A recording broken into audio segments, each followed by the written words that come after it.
Assalamualaikum warahmatullahi wabarakatuh. Bismillahirrahmanirrahim. Alhamdulillahirabbil alamin wa bihi nasta'in ala umuri dunya waddin, wassalatu wassalamu ala asyrafil anbiya al mursalin wa ala alihi wa sahbihi wa man sara ala nahjihi bi ihsanin ila yaumiddin wa ba'd. Hadirin Allah muliakan, ibu-ibu sekalian, alhamdulillah kita panjatkan puji dan syukur kita kepada Allah Subhanahu wa taala atas segala nikmat dan karunia yang Allah berikan dan Allah limpahkan kepada kita. Nikmat yang sangat banyak, ibu-ibu sekalian, yang nggak mungkin kita bisa hitung satu demi satu. Allah yang berfirman, wa in ta'udu ni'matallahi la tuhsuha, dan jika kalian ingin menghitung-hitung nikmat yang Allah berikan, maka kalian nggak akan bisa menghitungnya. Dan nikmat terbesar adalah nikmat iman, nikmat ketakwaan, nikmat ilmu yang bermanfaat, ilmu yang melahirkan lagi-lagi iman dan amal soleh. Ilmu yang membuat kita jauh lebih baik, ilmu yang membuat ibu-ibu jadi jauh lebih kuat, ibu-ibu jauh lebih sabar, ibu-ibu jadi optimis yang biasanya pesimis, nggak punya harapan. Tapi dengan ilmu nafi itu ibu-ibu jadi semangat. Dengan taufik Allah Subhanahu wa taala, ibu-ibu jadi optimis, ibu-ibu jadi punya harapan, ibu-ibu jadi semakin dekat sama Allah Subhanahu wa taala. Itu yang dimimpikan oleh banyak orang di dunia.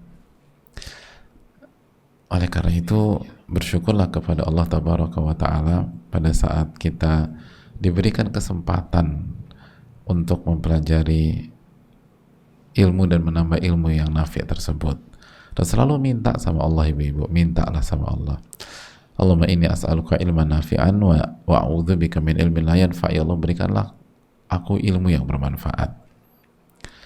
Jangan hanya ilmu maklumat aja, jangan hanya mengerti saja, tapi berikanlah aku ilmu yang bermanfaat, yang bisa aku manfaatkan, yang bisa aku amalkan. Dan aku berlindung kepada Allah dari ilmu yang tidak bermanfaat. Dan sekali lagi, ilmu dengan wanita itu adalah jodoh yang tidak bisa dipisahkan. Dalam sejarah kita banyak sekali wanita-wanita yang hidupnya penuh dengan ilmu dan akhirnya berkah.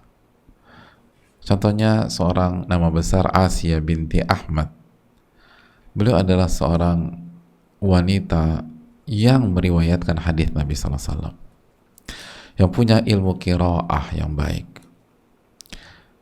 dan beliau mendapatkan ijazah dari Abul Fakhr As'ad bin Sa'ad, dan dapat juga dari Ats-Tsaqafi dan dari ulama-ulama besar. Dan dampaknya, ibu sekalian, itu pada keseharian beliau, dampaknya pada rumah beliau, dampaknya pada keluarga beliau. Karena ulama mengatakan kayak kana baituha ma'muran bitilawat wad dars. Karena beliau senantiasa berusaha menjunjung tinggi ilmu, itu rumahnya senantiasa makmur dengan tilawah Al-Quranul Karim dan dengan pelajaran-pelajaran ilmu. Jadi ilmu itu di rumahnya diajarkan, dikaji, dibahas, diamalkan. Karena beliau muqri'ah, beliau ahli qiraah, maka orang-orang tuh store hafalan atau store bacaan itu kepada beliau di rumah beliau. Jadi benar-benar baiti jannati sudah. Ya, dan itu bukan slogan gitu loh. Buat apa kita punya quote baiti jannati di salah satu dinding rumah kita, tetapi isi di rumahnya ribut, berantem, maksiat, ngomongin orang. Adapun rumahnya Bu Asiyah ini rahimahullah itu senantiasa diisi dengan kalamullah, ibu-ibu. Kalamullah, firman-firman Allah. Jadi rumah tuh nggak diisi dengan aib-aib orang yang dibicarakan, aib-aib orang yang dibahas dan dikaji.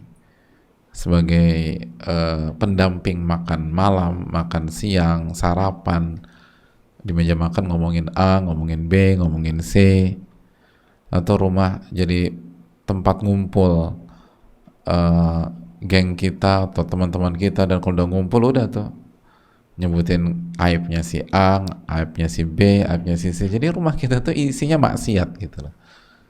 Isinya tuh aib orang. Adapun isi rumahnya Asia binti Ahmad rahimahullah, isinya adalah tilawatul Quran. Isinya adalah ad-dars, kajian. Isinya adalah ilmu.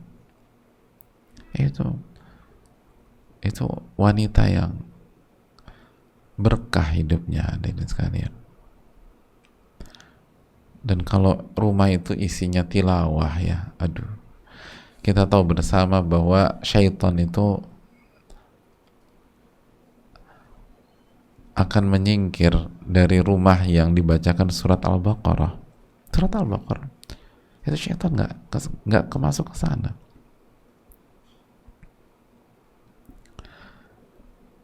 Dia akan menyingkir. Rumah yang isinya kalamullah, apalagi ada surat Al-Baqarah dan seterusnya, itu syaitan tuh nggak mau masuk, menyingkir, hadirin.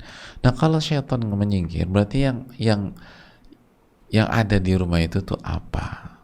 Malaikat rahmat, ketenangan, kenyamanan. Kan itu yang kita inginkan.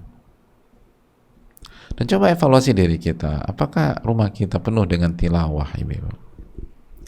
Apakah rumah kita penuh dengan ilmu? Apakah rumah kita penuh dengan kalamullah? Apakah rumah kita penuh dengan sujud-sujud kita, rukuk kita? Atau rumah kita adalah gudangnya hal duniawi? Bahkan nggak aneh kalau misalnya dikatakan gudangnya maksiat juga, karena di sini maksiat, situ maksiat. Oleh karena itu, ibu sekalian, coba kita teladani. Kalau kita ingin baiti jannati, rumahku surgaku, surga di dunia, kita ingin dapat keberkahan di dunia, kita pengen orang rumah tuh tenang aja, ibu.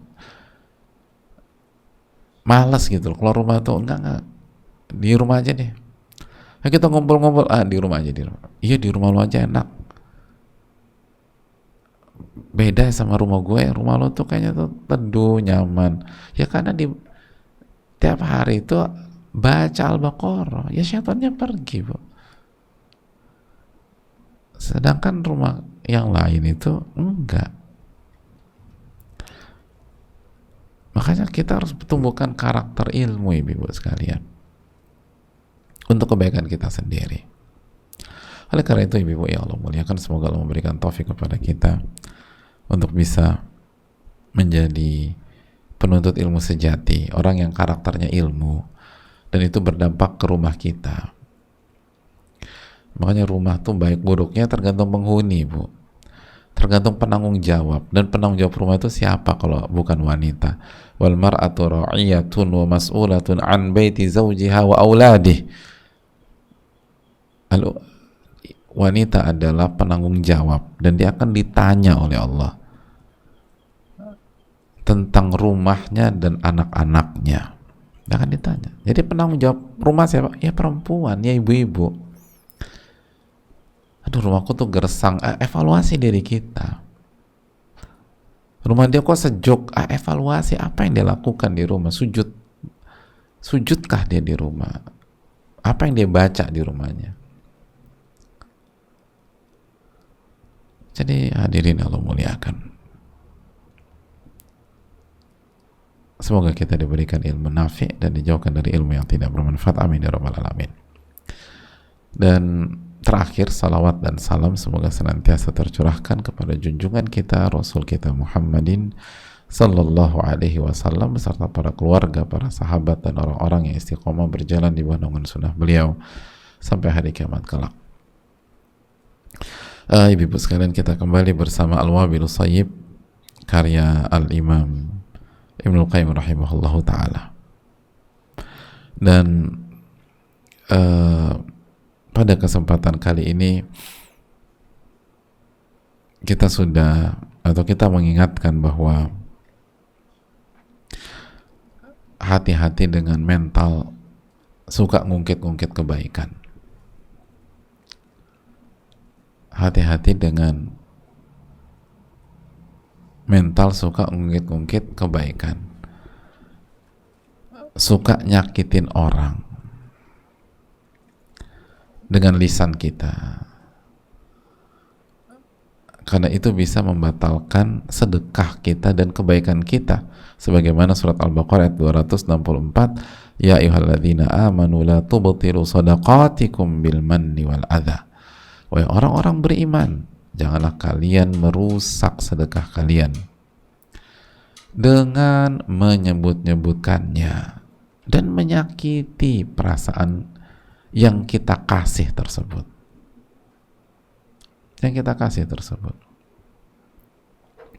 Jadi hadirin Allah muliakan, jangan batalkan, jangan rusak sedekah kalian dengan mengungkit-ngungkit. Itu akan merusak amal soleh kita. Nah hadirin Allah muliakan, ini yang perlu kita dudukkan, bahwa banyak orang berpikir, sekali lagi, kalau dia beramal, amalnya pasti aman. Kalau dia udah sholat, dia puasa, dia berzikir, udah diterima 100% dan pahala. Kalau dia udah ngelayanin suaminya, dia udah berkhidmat kepada suami, dia udah nurut sama suami, otomatis dia jadi wanita yang solehah. Kalau dia sudah melahirkan, dia sudah sekolahkan anaknya, dia udah ngajarin anaknya, otomatis dia jadi ibu yang baik. Ulama ingin menjelaskan, gak sesimpel itu, tapi juga gak sesulit itu kalau Allah permudah. Makanya Al-Imam Ibnu Qayyim rahimahullah melanjutkan, wa aktsarun nasi ma indahum khabarun minas sayyi'at allati tuhbitul hasanat wa qad qala ta'ala. Kita masuk lagi ke buku kita, dan banyak sekali manusia atau mayoritas manusia, wa aktsarun nas, dan mayoritas orang, kata penulis rahimahullahu ta'ala, tidak memiliki ilmu dan tidak memiliki pengetahuan, bahkan gak sadar tentang adanya hal-hal yang bisa menghapuskan amal soleh dan kebaikan kita. Itu. Jadi mayoritas orang itu berpikir kalau udah mengerjakan kebaikan, udah nyiapin sarapan buat suami, udah ngurus rumah, udah berusaha mijitin suami kalau pulang, udah berusaha nyiapin perlengkapan anak kalau mau ke sekolah, kalau udah ikut kajian, kalau sholat duha, lalu nanti sholat duhur, asar, maghrib, isya, lalu ketemu subuh lagi, lalu nanti tahajud, otomatis amalnya pasti diterima dan tidak ada hal-hal yang bisa menghancurkan itu amal, dan itu tidak tepat. Justru sebaliknya, ada hal-hal, ada keburukan-keburukan yang apabila terjangkit atau apabila terjangkit oleh kita, apabila kita mengalaminya atau kita mengerjakannya, itu merusak amal soleh kita. Allah berfirman dalam surat Al-Hujurat ayat 2, ya ayyuhalladzina amanu la tarfa'u aswatakum fawqa sautin nabi. Wahai orang-orang yang beriman, janganlah kalian meninggikan suara kalian di atas suara Nabi Sallallahu Alaihi Wasallam. Jangan angkat suara lebih tinggi daripada suara Nabi SAW. Wala tajharu lahu bil qaul kajahri ba'dikum li ba'd. Dan jangan kalian berbicara dengan beliau dengan suara keras sebagaimana kerasnya suara kalian ketika berinteraksi satu dengan yang lain. Allah ingin menjelaskan, Nabi kita SAW beda loh. Jangan nyikapi Nabi SAW dengan seperti menyikapi teman. Jangan ngangkat suara di hadapan Nabi SAW sebagaimana kalian mungkin angkat suara di hadapan teman dan kalian berpikir itu baik-baik aja. Jangan baper dong bro, ini biasa di antara kita. Ya, itu kalau teman Anda. Tapi kalau berhadapan dengan Rasulullah SAW, wala tajharu lahu bil qaul kajahri ba'dikum li ba'd. Jangan kalian berbicara keras di hadapan beliau sallallahu alaihi wasallam sebagaimana kerasnya suara sebagian kalian terhadap sebagian yang lain.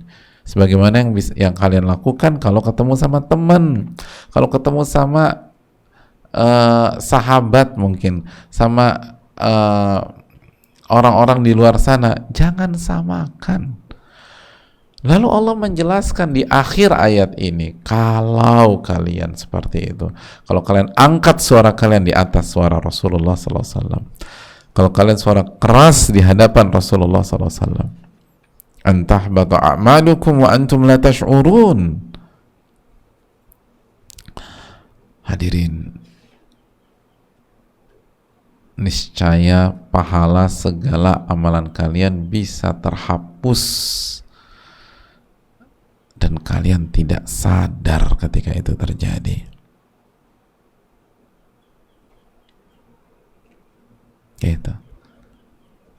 Kalau kalian angkat suara, kalau kalian suara keras dengan Nabi Sallallahu Alaihi Wasallam, itu amal kalian tuh terhapus dan kalian gak sadar. Kalian berpikir kalian sudah melakukan yang terbaik, amalku banyak, pahalaku berlimpah, ternyata hapus semua. Kenapa? Karena kalau dalam konteks ayat ini, karena kalian meninggikan suara di hadapan Rasulullah SAW. Dan ibu-ibu catat baik-baik, jamaah catat baik-baik. Ulama menjelaskan seperti Al-Imam Al-Qurtubi dan lain-lain,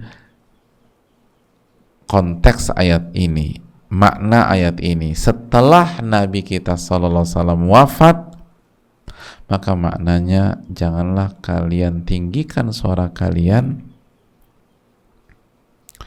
di atas sunnah Nabi SAW, di atas hadis Nabi SAW, dan janganlah kalian suara keras ketika berhadapan dengan sunnah Nabi SAW dan hadis Nabi SAW.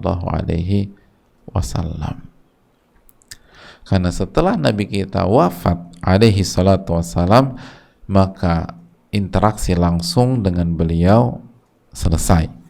Namun tidak dengan sunnah beliau SAW. Digantikan dengan sunnah beliau dan kita terus bisa berinteraksi. Oleh karena itu, jamaah dan ibu-ibu sekalian,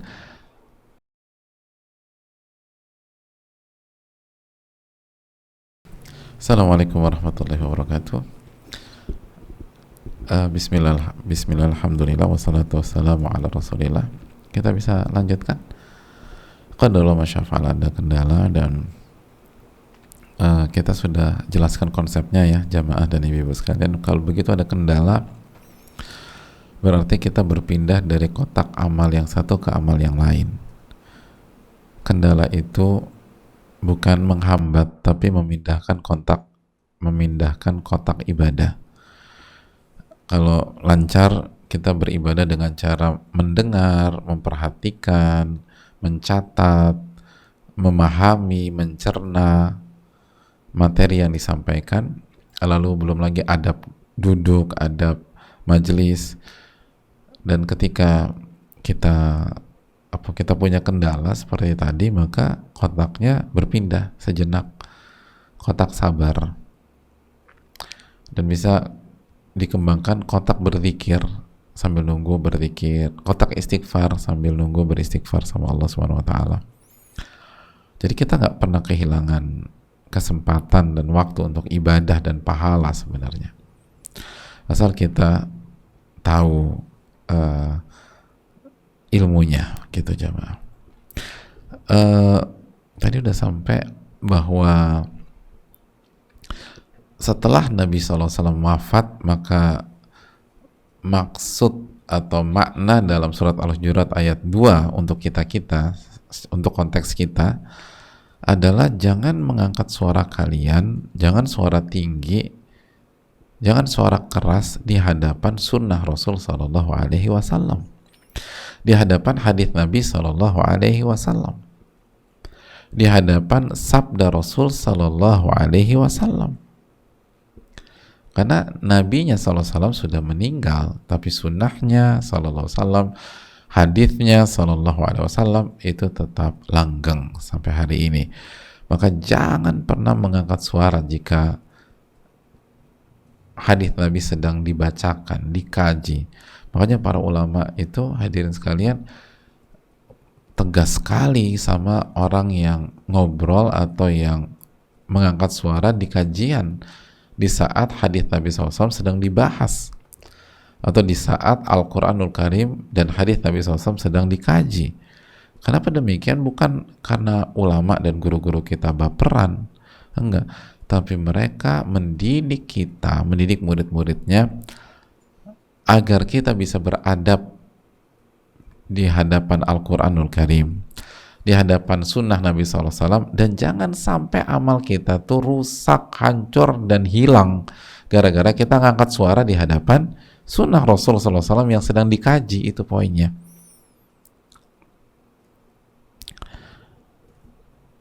Dan ulama mengatakan maksud Al-Hujurat ayat 2 itu bukan kekufuran yang mengeluarkan seseorang dari Islam, tapi ini maksiat yang bisa menghancurkan amal, dan pelakunya nggak sadar. Itu poinnya, ibu sekalian, dalam bab ini pelakunya tuh nggak sadar bahwa dia melakukan hal yang bisa merusak amal solehnya, merusak sholatnya, puasanya, zikirnya, lalu kinerjanya sebagai istri, jungkir baliknya dalam beresin rumah, beresin kamar, nyapu-nyapu, vakum-vakum, nyetrika,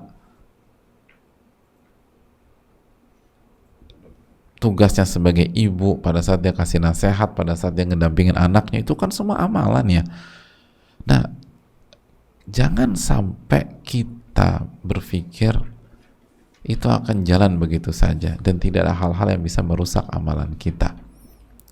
Jangan sampai amalan kita itu hancur gara-gara seperti mengangkat suara ke sunnah Nabi SAW, atau kalau ayat yang sebelumnya ngungkit-ngungkit atau menyakiti perasaan yang kita kasih. Akhirnya semuanya nggak ada gunanya. Jadi tolong buat kita semua, khususnya ibu-ibu, tugas kita bukan hanya beramal, Bu, tapi tugas kita jaga amal tersebut. Jangan sampai rusak, jangan sampai hancur. Tugas kita bukan hanya jadi istri yang baik, tapi tugas kita bagaimana kinerja kita sebagai istri itu terjaga dan gak rusak. Tugas kita bukan hanya jadi mahasiswa yang baik misalnya, atau menjadi single yang baik kalau kita belum berumah tangga dan belum punya anak, tapi bagaimana amalan kita pada saat kita single itu terjaga dan diterima sama Allah. Tugas kita bukan hanya jadi ibu yang baik, yang perhatian, yang menyiapkan segala sesuatunya, yang mendidik, yang mengajarkan, tapi bagaimana semua yang kita kerjakan itu terjaga dan diterima sama Allah. Itu poinnya. Karena mayoritas orang itu nggak sadar ketika amalnya hancur. Itu poin. Mayoritas kita nggak sadar saat amalnya itu terhapus. Amal itu terhapus. Itu poin. Dan salah satu salah satu penghapus amal adalah ketika kita suara keras, suara tinggi kepada Nabi sallallahu alaihi wasallam, atau kata para ulama, kalau suara keras, suara tinggi saja dengan Nabi membuat amal itu terhapus, lalu bagaimana dengan orang yang membantah sunnah Nabi sallallahu alaihi wasallam? Bagaimana dengan orang yang melawan tuntunan Nabi sallallahu alaihi wasallam? Bagaimana dengan orang yang menomorduakan tuntunan Nabi sallallahu alaihi wasallam? Yang mendebat tuntunan Nabi sallallahu alaihi wasallam? Yang nggak mau, pokoknya aku nggak mau ya, pokoknya harus pakai cara gua. Mbak, ini tuntunan Nabi Mbak sallallahu alaihi wasallam. Enggak mau tahu. Nah, itu dikhawatirkan. Kalaupun ada kebaikan, sia-sia. Dan dia nggak sadar. Makanya kata para ulama, kata Ibnu Qayyim rahimahullah, famadhannu biman qaddama ala qawli rasul wa hadihi wa tariqihi sallallahu alaihi wasallam qawla ghairihi wa hadiyahu wa tariqah. Kalau mengangkat suara saja membuat amal ibadah itu terhapus, lalu bagaimana dengan orang-orang yang menomorduakan ucapan Rasul sallallahu alaihi wasallam, menomorduakan sabda Rasulullah sallallahu alaihi wasallam, menomorduakan tuntunan dan jalannya Nabi sallallahu alaihi wasallam, dan menomorsatukan ucapan selain beliau sallallahu alaihi wasallam, menomorsatukan pemikirannya, perasaannya, emosinya, egonya, kepentingannya, jalannya. Kata para ulama, alaysa hadza qad, bukankah orang seperti ini amalnya telah rusak dan dia tidak sadar itu semua? Dia nggak sadar. Oleh karena itu ibu sekalian, tetap semangat beramal dan tolong dijaga lah ibu. Dijaga, jangan ria, kedepankan Nabi SAW, terima kalau dapat hadis Nabi SAW dengan pemahaman yang valid gitu loh. Jadi hadisnya harus valid, pemahamannya juga harus valid. Jadi jangan hadisnya aja yang valid, pemahamannya itu bisa dicek di kitab apa tuh, siapa yang menerangkan demikian, gitu loh hadirin. Ini yang bisa disampaikan. Kita buka sesi tanya jawab. Wassallallahu sallam ala nabiyina Muhammad.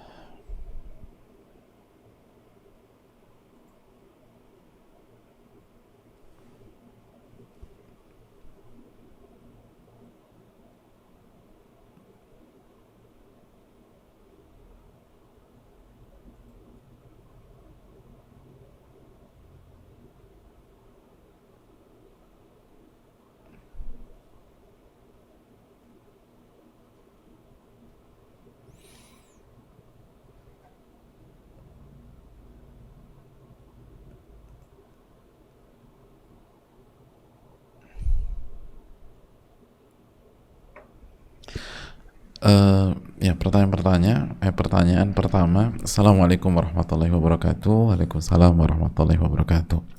Semoga Allah senantiasa merahmati Al-Imam Ibnu Qayyim, melindungi Ustadz beserta seluruh tim kaum muslimin dimanapun berada, amin ya rabbal alamin. Ustadz, mau nasihatnya, saya seorang ibu rumah tangga dan juga aktivis dakwah, benar-benar aktif di kajian, di kegiatan sosial, dan saat ini insya Allah masih terus belajar tahsin dan bahasa Arab. Padat sekali, Masya Allah, semoga berkah. Namun qadarullah, keluarga saya berantakan Ustadz. Suami saya ketahuan selingkuh dan saya pun sedang diuji terfitnah dengan laki-laki lain. Saat ini alhamdulillah kami masih diberikan amanah satu orang anak perempuan yang benar-benar kritis dan sudah terlanjur mengetahui apa yang terjadi dengan kedua orang tuanya. Tidak terhindarkan kami cekcok di depan dia Ustadz. Dan saat ini saya merasa tidak semangat lagi berdakwah. Medsos yang dulunya aktif dakwah sekarang sudah jarang update. Saya merasa untuk apa banyak orang yang saya bantu, saya dakwahi, namun keluarga saya sendiri hancur berantakan. Jujur, saya sangat sedih dengan kondisi ini. Apa mungkin dulu niat saya kurang lurus?